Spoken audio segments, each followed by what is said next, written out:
প্রত্যেকটা মাদ্রাসা কাওমি আদলে হবে, পড়বে সিলেবাস আলিয়ার সিলেবাস অনেক স্ট্যান্ডার্ড, আলিয়ার সিলেবাস অনুসরণ করেই পৃথিবীকে শাসন করছে আমাদের উজ্জ্বল আলোকিত সন্তানরা। কিন্তু কাওমির সেবে প্রতিষ্ঠানগুলো আসবে, এতিমখানা থাকবে, ছাত্রাবাস থাকবে, এবং সে ম্যাথ, ইংরেজি এবং সে আরবি গ্রামারে তীব্রভাবে শাসন করে গিলে খাবে, দক্ষ হবে, যোগ্য হবে। মাদ্রাসায় একটা স্টুডেন্টকে ইন্টারমিডিয়েটে বিশেষ করে বিজ্ঞান শাখায় 1700 মার্কসের পরীক্ষা দিতে হয়, আর স্কুলে দিতে হয় 1350-1400 মার্কসের পরীক্ষা দিতে হয়। এবং মাদ্রাসায় সমমান করার কারণে মাদ্রাসার যে মৌলিক আরবি সাবজেক্ট নাহু সরফ, যেটা ফানজিগাজ, এই সমস্ত কাফিয়া, সারজামি, তাহরিরি, সুম্বট, এগুলো এতটা শর্টেন করা হয়েছে, সংক্ষিপ্তায়ন করা হয়েছে যে আরবি জানা কামিল পাস করলেও সে একটা সূরার অর্থ বলতে পারবে না, এবং এই সংখ্যাটা 80%-এর উপরে। এবং এই সমস্ত কারণে উপজেলা লেভেলে মাদ্রাসার কোনো অফিস নেই। পিটিআই ছোট ছোট ওই যে প্রাইমারি স্কুল মনিটরিংয়ের জন্য প্রাইমারির অফিসার আছে, লোকবল আছে, জনশক্তি আছে, কিন্তু ইবতেদাইয়ের জন্য কোনো অফিস নেই। জেলা লেভেলে প্রাইমারি স্কুলের জন্য অফিস আছে, অফিসার আছে, জনবল আছে। ঠিক মাধ্যমিক স্কুলগুলোকে নিয়ন্ত্রণ করার জন্যে মাধ্যমিক শিক্ষা অফিসার আছে, নতুন করে 2 বছর আগে আরেকটা পোস্ট ক্রিয়েট হয়েছে, একাডেমিক সুপারভাইজার। কিন্তু মাদ্রাসার জন্য অফিসও নেই, কর্মকর্তাও নেই, কিচ্ছু নেই। এটা হলো মাদ্রাসা শিক্ষার বিকাশে, টেকসই উন্নয়নে এবং সময়কে শাসন করার জন্য যোগ্য, দক্ষ, শক্তিশালী মানুষ এবং নাগরিক তৈরি করার জন্য সবচেয়ে বড় মাদ্রাসা শিক্ষার জন্য এগুলি হলো মৌলিকভাবে বাধা। কারিকুলামে প্রবলেম, যে কারিকুলাম শিক্ষানীতির আলোকে কারিকুলাম ডিজাইন করা হয়, কারিকুলামের আলোকে সিলেবাস এবং কন্টেন্টস বই পুস্তক ডিজাইন করা হয়। আমাদের এখানে কখনো মাদ্রাসার কারিকুলাম নিয়ে কখনো শক্তিশালী মানের কোনো কাজ করা হয় নাই। 1993 সালে একটি কাজ করা হয়েছে। এরপরে যে বই যেভাবে যে লিখেছে, বই ক্লাস 0 থেকে 10 পর্যন্ত বইয়ের বিষয়ের যে ক্রনোলজিক্যাল ডিজাইনিংটা, কোনো ডিজাইনিং নাই।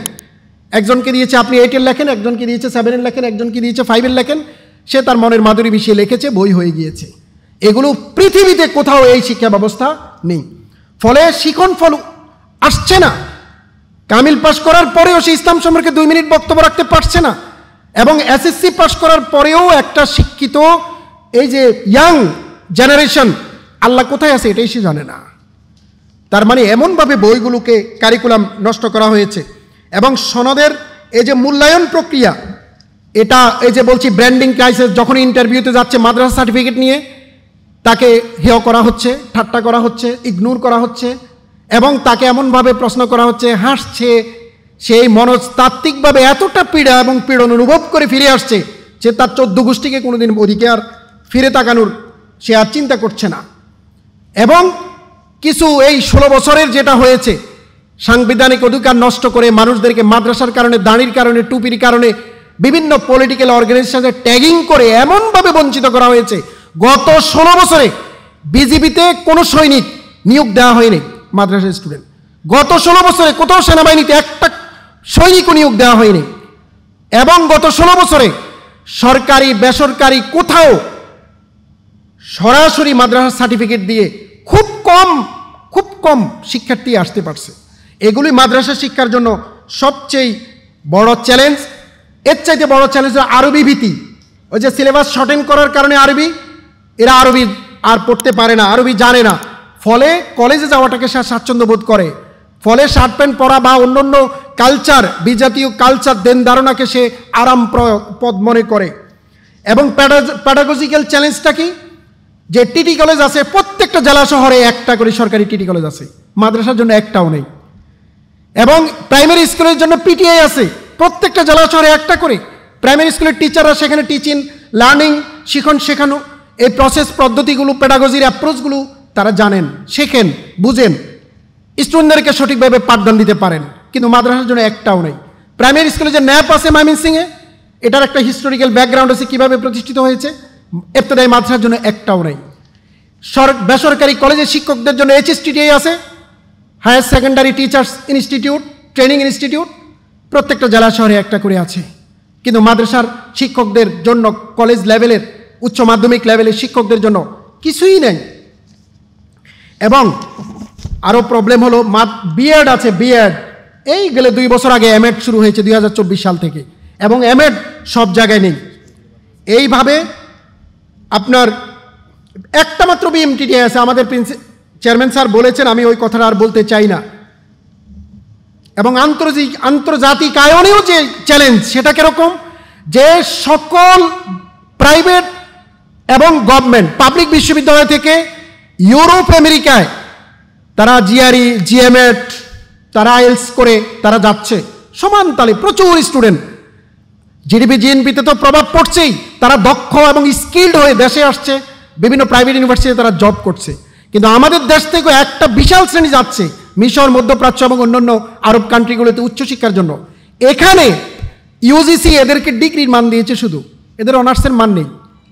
এবং এরা সরাসরি এখন ঢাকা ইউনিভার্সিটি এবং ইসলামিক ইউনিভার্সিটি, 2-1টা ইউনিভার্সিটি এদেরকে বৈকালিক সান্ধ্যকালীন কোর্সে ভর্তির অনুমতি দিয়েছে, ফর্মালি তারা পড়তে পারবে না। এবং আরও দুর্ভাগ্য হলো, মানে একটা সুখবর হলো, ইসলামী আরবি বিশ্ববিদ্যালয় মাত্র তাদেরকে অনুমতি দিয়েছে, কিন্তু চাকরির ক্ষেত্রে তাদের জন্য অবারিত সুযোগ নাই। এরা যদি এলএমের বহর নিয়েও আসে, এদের এখানে অ্যাপ্লিকেশন করার কোনো সুযোগ নেই। এবং আমাদের দেশে যারা, বিশেষ করে আমাদের সাবজেক্টগুলোতে যারা বিদেশে পড়াশোনা করে আসে, এদেরকে এখানে স্যালুট এবং কনগ্রাচুলেট দিয়ে তাদের গবেষণাপত্রর ভলিউম দেখে, সিবির স্ট্যাটাস দেখে, পিয়ার রিভিউ জার্নালে আর্টিকেল এবং পাবলিকেশন দেখে তাদেরকে বিভিন্ন ইউনিভার্সিটিতে সাধুবাদ জানিয়ে নিবে, এই প্রক্রিয়া এখানে গড়ে ওঠেনি। বরং মোটা অঙ্কের টাকা নিয়ে বিশ্ববিদ্যালয়ে শিক্ষক নিয়োগ হওয়ার কথাটা লোকজন বলা বলি করে, আমি বেশি জানি না। তো আমাদের এগুলো হলো ক্রাইসিস, এবং এই চ্যালেঞ্জগুলো আপনার উত্তরণের জন্য আমাদের মোটা দাগে যেটা করতে হবে, একদম সংক্ষিপ্তভাবে আমি যদি চ্যালেঞ্জ বলি তাহলে হলো ব্র্যান্ডিং ক্রাইসিস। এ কারণে আমাদের আলেমুল আমাদের ছেলেমেয়েরাও মাদ্রাসায় পড়ায় না, এই ব্র্যান্ডিং ক্রাইসিস। চাকরিতে প্রবলেম, এটার জন্য রাষ্ট্রীয় সিদ্ধান্ত দরকার, সচেতনতা দরকার, লেখালেখি দরকার। যত সার্কুলার আসবে, সাংবিধানিক অধিকার হিসেবে প্রত্যেকটা সার্কুলারে সকল রাষ্ট্রীয় ডিগ্রির সমান মর্যাদা থাকতে হবে। এবং দাড়ির কারণে, টুপির কারণে, পাঞ্জাবির কারণে কখনো কেউ যেন হিউমিলিয়েট না হয়, অ্যাবিউজ না হয়, তুচ্ছ তাচ্ছিল্যের শিকার না হয়। এই ব্র্যান্ডিং ক্লাসের জন্য আমাদের বিসি মহোদয় আছেন ইসলামী আরবি বিশ্ববিদ্যালয়ের। তাদের একটা সুখবর হলো, তারা পিএসসিতে গিয়েছেন এবং পিএসসির যে পাবলিক সার্ভিস কমিশনের যেখান থেকে সরকারি চাকরি হয়, তার বিজ্ঞপ্তিতে তারা ওখানে এই ফাজিল এবং কামিল, বিটিআইএস, অনার্স, এমটিআইএস এই ডিগ্রিগুলোকে ইন্ট্রোডিউস করার জন্য তারা অ্যাপ্লিকেশন দিয়ে আসছেন। এটা যদি হয় তাহলে মাদ্রাসার শিক্ষার্থীরা কখনো দ্বৈত ছাত্রত্ব নিয়ে তাদেরকে কষ্টকর জীবনযাপন করতে হবে না, বরং এক সার্টিফিকেটে সেই আপনার নিজেকে একটা অবস্থানে নিতে পারবে। সবচেয়ে বড় কথা হলো, একটা শিক্ষানীতি দরকার। মাদ্রাসার জন্য কখনো স্পেশালি শিক্ষানীতি হয় নাই। মাদ্রাসার জন্য কারিকুলামের জন্য যেই বডি গঠন করা হয়, ওই আমাদের যারা নিজের নামটাই চেঞ্জ করে দেয়, এরকম কিছু মুসলিম যে আছে না, নাম কি,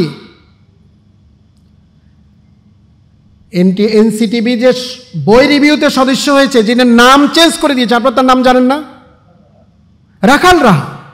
তো এরা যদি আমাদের এখানে মাদ্রাসার অর্ধেক শিক্ষা ব্যবস্থা মাদ্রাসা, অথচ মাদ্রাসায় শিক্ষিত, জ্ঞানী, গুণী, প্রথিতযশা আলেম, ক্ষণজম্মা প্রাণপুরুষ অনেকেই আছেন, এদের কেউ ওই কমিটির মেম্বার হয় না। তো এগুলো মেম্বার হইতে হবে, কারিকুলাম নতুন করে ডিজাইন করতে হবে। এবং আমরা সর্বশেষ যেটা বলতে চাই, মাদ্রাসা বোর্ড থেকে প্রত্যেকটা মাদ্রাসা কাউমি আদলে হবে, পড়বে সিলেবাস আলিয়ার সিলেবাস অনেক স্ট্যান্ডার্ড, আলিয়ার সিলেবাস অনুসরণ করেই পৃথিবীকে শাসন করছে আমাদের উজ্জ্বল আলোকিত সন্তানরা। কিন্তু কাউমির সেবে প্রতিষ্ঠানগুলো আসবে, এতিমখানা থাকবে, ছাত্রাবাস থাকবে। এই ছাত্রাবাসের সবাই ডেলি কী কী কাজ করে রিপোর্ট পূরণ করবে, এবং সে উস্তাদের সোহবতে থাকবে, 5 ওয়াক্ত জামাতে সালাত আদায় করবে, দোয়া আদায় মাসনুন পড়বে, এবং সে ম্যাথ, ইংরেজি এবং সে আরবি গ্রামারে তীব্রভাবে শাসন করে গিলে খাবে, দক্ষ হবে, যোগ্য হবে। এবং লাইফের একটা সুদূর প্রসারী পরিকল্পনা 9-10-এ শিক্ষকরা স্টুডেন্টদেরকে দিয়ে দিবে। স্টুডেন্টদেরকে ক্যাটাগরাইজ করে তাদের লক্ষ্য, জীবনের লক্ষ্য স্থির করে দিবে যে আফটার 10 ইয়ার্স, আফটার 20 ইয়ার্স এই সন্তান ভবিষ্যতে কী করবে, সে ওই লক্ষ্য পানে এগিয়ে যাবে। তো যদি আমরা এই প্রক্রিয়া যেতে পারি, তাহলে আশা করা যায় মাদ্রাসা শিক্ষা গড়ে দাঁড়াবে। এবং এই মাদ্রাসা শিক্ষাটাই মূলত আমাদের বেসিক শিক্ষা। এখান থেকেই ইবনে সিনা যে জন্ম হয়েছিল, সে কানুন ফি তিব লিখেছে, যেটা 10 খণ্ডে বিভক্ত ছিল। ডক্টর রোসলার এটাকে চিকিৎসা বিজ্ঞানের বাইবেল বলেছে। তার বিশাল লম্বা দাড়ি ছিল, সে গণিতবিদ ছিল, সুফিজমে বিশ্বাসী ছিল।